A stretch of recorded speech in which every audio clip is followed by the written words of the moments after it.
and high schools across North America.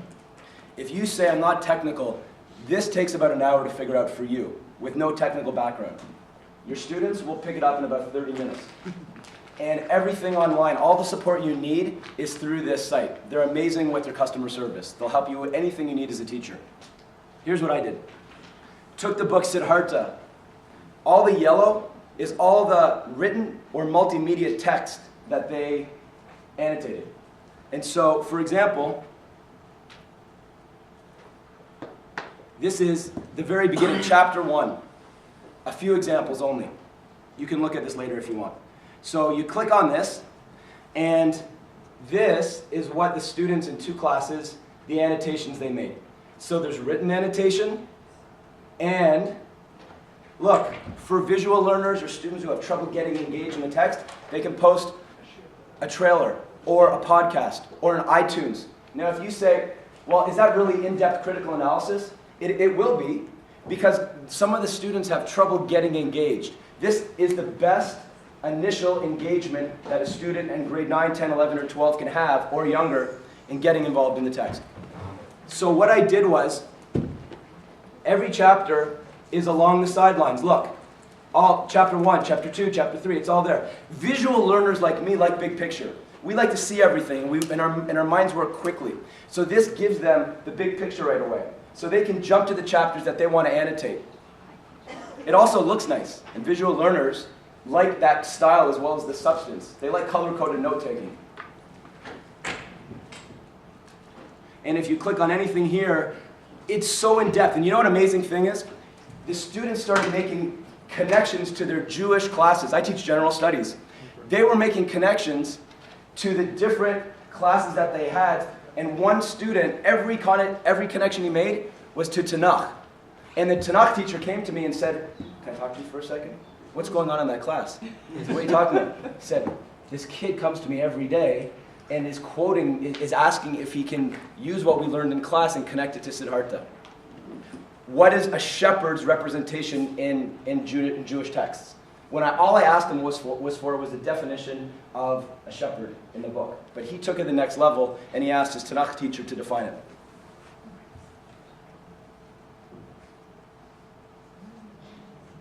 Okay. And it's paperless. This is paperless. I did give out, it's ironic I'm giving you handouts, but when I'm in a seminar I like handouts. It's easier for me. But tactile learners like handouts. So you give them the option. You make about 20% of your handouts, and then the rest is paperless. And the students who have organizational issues, the learning challenges students, they never have any organizational issues. They show up on time. They don't forget their book. They don't forget their highlighter. Their mother's not calling, "Oh my goodness, he's forgetting." So none of that. It's all online. I post the purpose of my unit, my guidelines. I tell them in a checklist every single thing that I want them to do. Starts off small, like the definition of a word, then goes into more critical analysis of the text.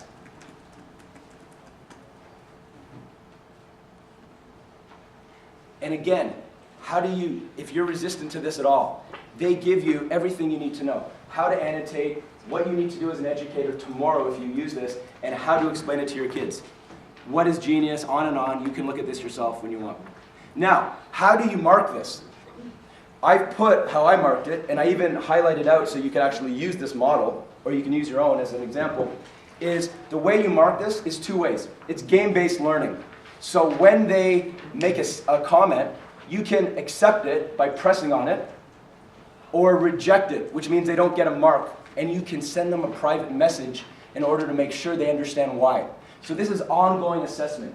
How many times can you study a text where every day you're giving them feedback? It's very hard to do that, quality. And this allows you every day to give that kind of feedback. Now, and if you also say, how do I know what they did? How do I know what they actually put up there? Well, this is one student, and let's look at this in 30 seconds. This student made 39, can you see that? 93 annotations. 93 annotations. Think about when you have a book, which you are teacher-centered and you're lecturing, and they're sometimes writing notes in the side. He had 93 annotations, and this was on average. This isn't like the exception. And he made 30 suggestions. You know what suggestions are? When when Scott, for example, is a student, when you make that annotation, and I also want to contribute to what you said, right underneath, I can socially, in a very structured way, annotate what you just said. So I can be part of this conversation. Does that make sense? And that's what he's done. So he's written over 30 connections to other students who he may never have even spoken to in the class, who sat at the other side of the room, and he never interacted with. Can I ask a question? Yes. So I was just looking on the website. If there's content that you wouldn't want, let's say I'm teaching a 6th grade Jewish studies class, and there's content on the Rap Genius site that is problematic, Just go the right how way. do you navigate that? I reject it, I tell the site, and they ban that person from ever coming in. And they've done it now. When I did it, they didn't have this. Now they have privacy. So only your students can see this. No, but if our students sign up on this site and then Yes. they surf to content that their parents might be No, uncomfortable with? you can request to the site and say, I don't want these kids to do anything other than my text. So you can exclude every other conversation? Yes. Well, they could just go to Rap Genius though and just. Well, they could on their On own, their own. but I think that's made clear not to. Okay. Now, Jewish studies. Look, Hebrew. You can post Hebrew text, and you can respond in Hebrew. The same with text and visuals. Same thing as what I did, just in Hebrew. A teacher at my school, Shimon, said to me, you know what, I'd like to use this, but I don't see it relevant because of the Hebrew, because I teach in Hebrew. Well, within 24 hours, I posted this as an example. I knew it was coming here, and for him, I posted Leviticus 19 in Hebrew, and then the content's not as important as that you can do this. And then I asked some of the Rap Genius, who some of them happen to be Jewish, and they posted an analysis of that particular annotation. They did it in English, but you can do it in Hebrew. So Jeremy Dean is the contact there, but there you go. And Are these, is Rap Genius and Poetry Genius, are these different sites? no, Rap Genius is the umbrella company. Okay. Okay, the Haggadah, same thing. There we go. All of those are annotations. Okay, moving on. Well, there's an Israeli singer there too, but you get the point. 2, flipped videos. So with flipped videos, what I did is I posted some ones to get their attention, and I posted ones where I answered fact-based questions. I didn't interpret the text for them. And when we do teacher-centered lectures, what do we tend to do? Even experienced teachers. I've been teaching for 10 years, but I still do it sometimes. I still sometimes give away too much. I still interpret it for them sometimes. This doesn't do that. I only answered fact-based questions. So for the tactile learners, and I don't think a whole unit should ever be totally online. You need to break it up, because the analytical and the tactile learners hate that. So I asked them to write on a slip of paper a question they had. And then I answered. I looked in the camera, I put India in the background, and I spoke. I did that for every chapter. For the first half, for the second half, for the auditory students, I did a podcast. Okay. And here is me being silly. This was the opening. Instead, I wouldn't do this in class, obviously, but I did this, you'll see. Thing is upside down.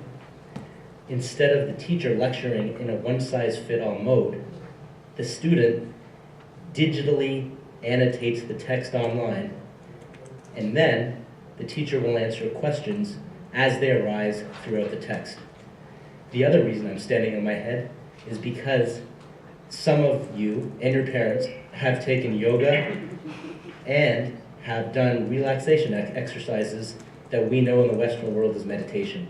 Both of those came from the Vedic period that the story takes place in. So that's fun. It's not really substantive. But the substantive ones I did were like this. Chapter 1. So on Chapter 1, they annotated. I post a video on Chapter 1, and I answer their questions. So they have both of those to relate to for their final essay, for the assignment that I give them. Yes? Is it posted on YouTube or is it posted under the Rap Genius? The flipped videos, you make a video, you post it on YouTube, which it can be private. For those of you who haven't used YouTube, it takes about 10 minutes to learn that. And then only the people who go into the site can see it like that. Okay? So here is me answering. I'll answer 1 or 2 questions. Here we go. Okay, so there's India in the background. The first chapter is called The Brahmin's Son. One student asks, how old is Siddhartha? Well, although it doesn't say in the text, the book says, as he played his boys' games. But it also says that he's been training in debate and other things. Therefore, I believe that the story takes place from the time he's a young boy, and it skips through his teenage years until his early 20s when he decides to leave. This would make sense because he says that he gained wisdom from all the leading scholars, the Brahmins, and others in the territory where he lived over time. Okay, that's enough. Now, one thing that I was so pleased that happened is I always want to collaborate with the teachers in the Jewish subjects. Cross-curricular, we always talk about that. It sounds great in theory, but it usually doesn't happen in a substantive way. What I did with this is, I looked around and I had so many good conversations over the years with my peers. And they have so many different expertise. One's a best-selling children's author. Another one does a non-religious relaxation podcast, and now he's a religious Jew. So I wanted to ask my peers on camera some questions that the kids could see them in another context and that were relevant to extending their learning in these chapters. And here's one. Okay.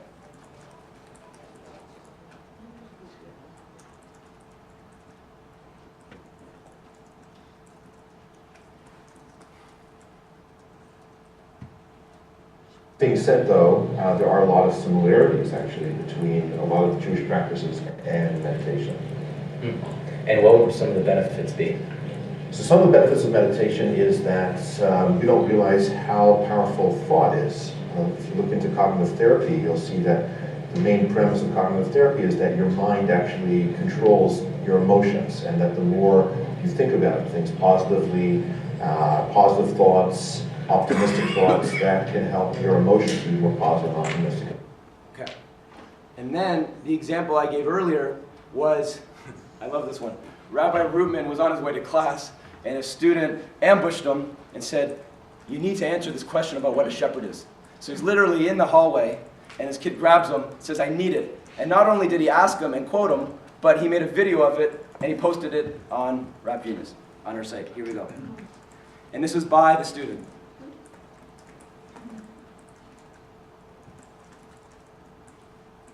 Okay. If this is slow, I'll go to another one. Here it is. No, same one. YouTube, here it is. Here's Rev Rootman being ambushed in our halls to answer a question, what is a shepherd in Jewish texts? What does it mean?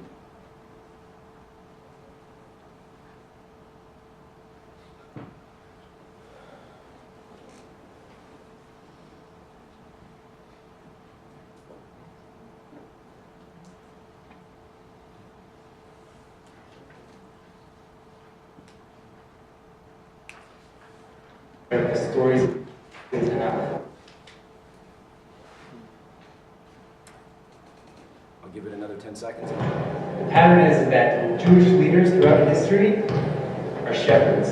And the question is, why a shepherd? Out of all professions, why is it that the Jewish leaders are always shepherds? I'm going to provide two possible explanations. One comes from the Midrash. The Midrash talks about King David before he was a leader. And he was a little lad with his sheep. And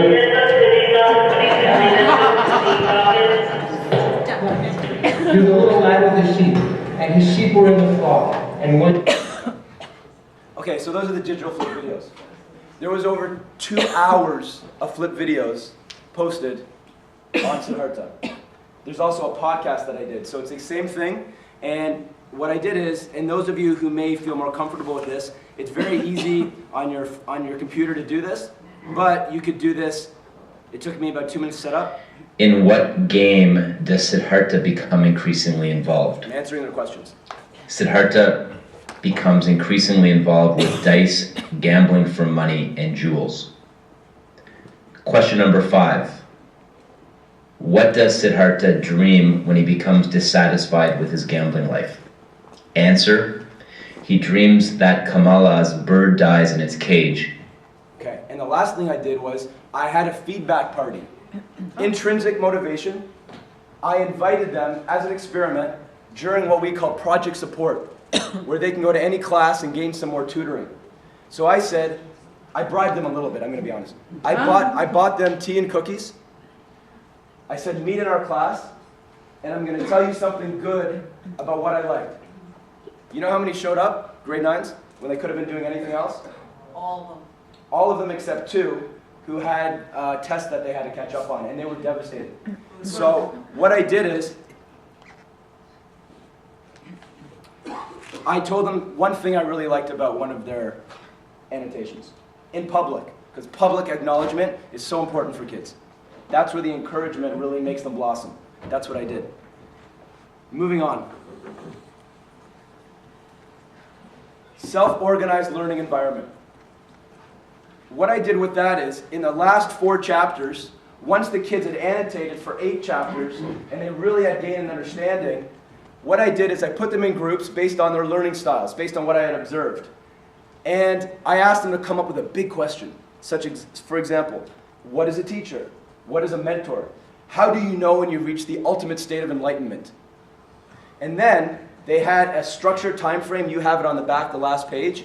They had a structured time frame, and you can get the longer version, the 25 pages on the Soul Toolkit. By the way, I asked for permission for that. They gave me permission. And they ask a big question, and then you curate the websites where they investigate. They go on this intellectual journey of curiosity-based questions. You stand on the side, you let go of control for that class. And you just jump in as an encourager. Yeah, keep at it. I know that's a hard question. We don't have time. You got 40 minutes, come on. And then they present in the learning style that they want. They present either, they can do a mind map. They can do just speaking for auditory learners. Or the tactile learners can actually make something that answers that question. So again, don't put the whole unit online, because not every student likes that if it's all online. Find ways, and the self-organized learning environment does that. How did this affect one student? And this is something I learned. I never did this before. I couldn't believe it. I would always be so focused on the curriculum. I have to make sure I hit all the curriculum points. The expectations. I have to make sure, because we're going to get assessed every 2 years. Oh, what happens if I don't miss the second expectation? I sometimes forgot. I turned my back on the kids. I didn't actually say, what do the kids need? And so with this unit, by focusing on specific students, the students with learning challenges, and even students, the gifted students, I asked, what does this student need? What does this one student need? So I got the individualized education plan, and I went through everything on that plan, and I made sure that this unit had it. And then I looked at myself as objectively as I could to see if it worked. And based on the comments of my peers, the student himself, the parents, it worked. And here's what happened very quickly. Number 1.